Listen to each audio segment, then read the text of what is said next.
De retour sur le 9, Daly a dû se contenter d'un birdie. Mais sur le 12, Rocca s'exécuta. Eagle en 2.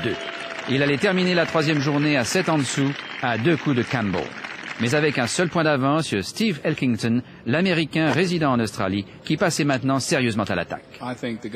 Elkington explique que ceux qui ont bien joué, lui y compris, ont dû jouer dans le vent à gauche ou à droite, avec une action en crochet à l'aller et avec une action slissée au retour, car il n'y a pratiquement pas d'autre façon de jouer sur ce terrain.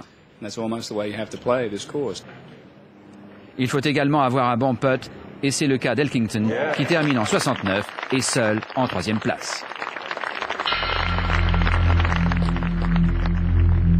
Maintenant, tous les yeux sont sur Daly.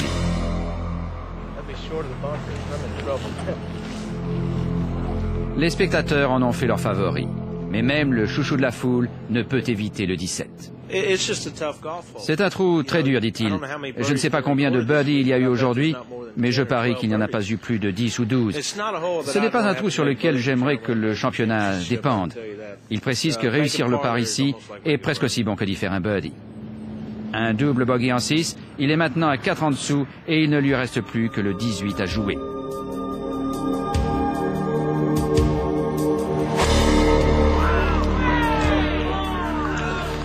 Ce dernier trou est critique, et rétrospectivement, on peut dire que c'est sur lui que le championnat s'est joué. Daly drive moins fort, puis écrase la balle. Une 60aine de centimètres de plus, et la balle aurait été hors terrain. Mais Daly est optimiste.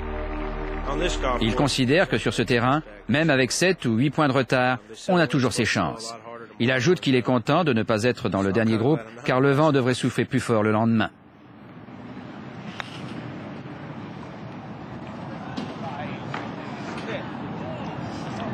Et un birdie ici qui lui permet de n'être qu'à 4 points de Campbell.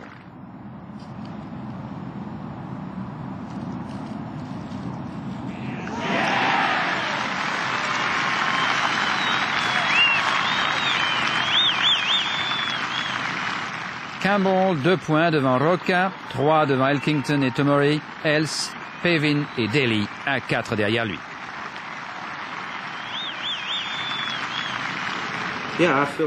Daly déclare qu'il a de bonnes chances ici et qu'en plus il est très content d'être dans le coup à St Andrews.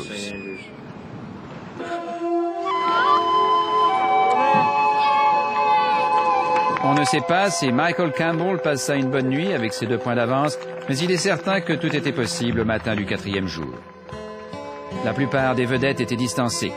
Il n'y avait plus qu'un Néo-Zélandais, un Italien, un Australien, un Sud-Africain, un Japonais et 2 Américains qui avaient des chances réelles de gagner, jusqu'à ce que cet homme soit littéralement parachuté dans la bagarre grâce à un énorme putt.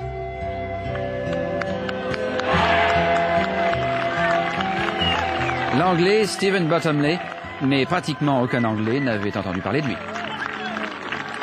This is game number 50 on tee, John Daly.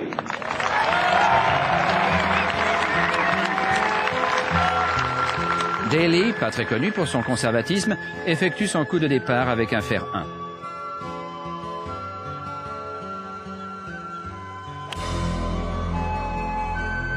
1. Personne n'aurait pu croire que la bête sauvage allait jouer la sagesse. Mais sur le 4, alors que le vent hurlait, c'est la réussite avec un birdie en 4. Il est toujours à 3 points de Campbell.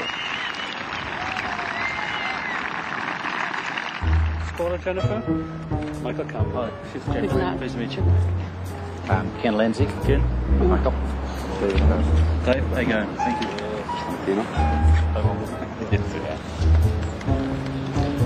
On tee, Michael Campbell. Si vous êtes jeune, et si vous n'avez jamais été en tête d'un championnat Open le dernier jour, c'est un peu comme être dans l'espace intersidéral. Ce que vous voyez, c'est un portrait de nerf à nu.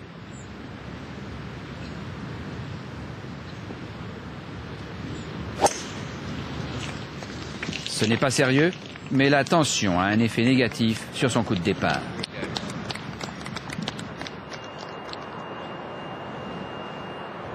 Sur le terrain, le nombre de spectateurs augmente autour de Daly. Et d'un seul coup, le grand swinger se met à jouer avec tout l'artifice d'un adepte expérimenté des links.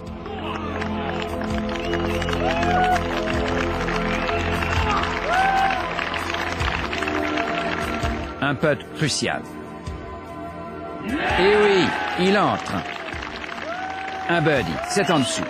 L'écart diminue et le vent, qui est presque maintenant l'allié de Daly, continue de souffler. En fait, à l'exception de Daly, le vent fait des ravages chez les autres joueurs, presque au point d'emporter le menu Tomori. Michael Campbell, malgré quelques traces de sang écossais dans les veines, n'arrive pas à y faire face non plus. Sur le 5, son drive se termine presque dans l'estuaire.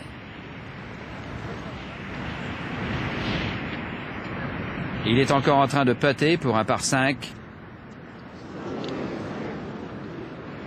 Mais il manque le trou. Et il n'a plus qu'un point d'avance.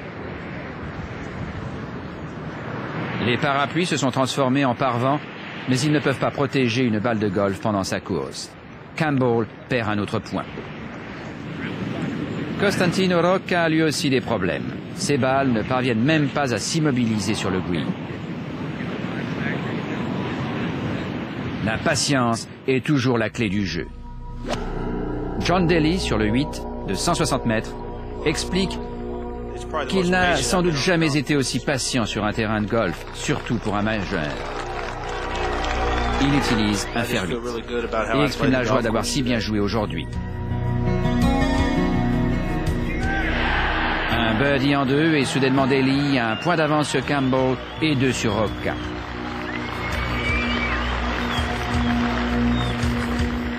Mais sur le 18, un inconnu, Steve Webster d'Angleterre, remporte la médaille d'argent du meilleur amateur. Éclipsé physiquement par les 2,01 m de Gordon Sherry et la publicité faite autour de l'American Tiger Woods, Webster, avec son 1,62 m et âgé de seulement 20 ans, termine avec une carte de 289, 2 points devant Sherry et 6 devant Woods.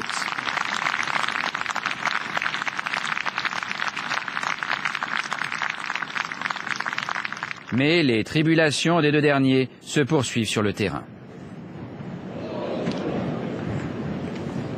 Rocca, sur le 10, se retrouve à 4 en dessous. Campbell, sur le 11, par 3. Le Strathbanker se venge et il est de nouveau à 5 en dessous.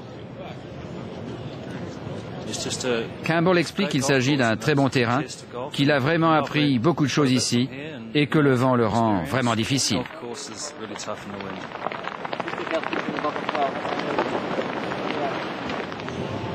Deux autres joueurs se retrouvent presque dans la course pour le titre.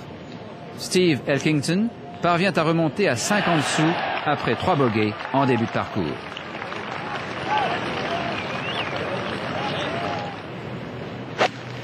Et puis, sur le 15, Mark Brooks, un Texan pratiquement inconnu et qui ne semblait avoir aucune chance après une 3e journée en 73, se fait remarquer. Car aujourd'hui, il est à 2 en dessous. Et s'il réussit ce coup, il se retrouvera à 6 en dessous pour le championnat.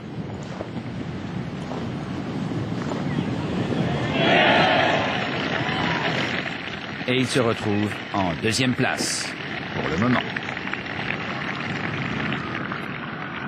Daly est donc en tête de l'Open avec 2 points d'avance sur Brooks et Costantino Rocca est à 4 points du leader. Et alors que la lutte se poursuit, Steve Bottomley entre sa dernière balle du tournoi sur le 18 pour terminer avec 69 points. Ce jeune homme a refusé d'abandonner sa quête. Il est passé à 7 reprises par les qualifications et jusqu'à aujourd'hui, il n'a jamais gagné plus qu'environ 70 000 francs. Mais ce putt lui permet de terminer 3e ex-aequo et d'empocher près de 500 000 francs. John Daly est maintenant perturbé par la responsabilité à laquelle il a à faire face. Il est en effet en mesure de gagner.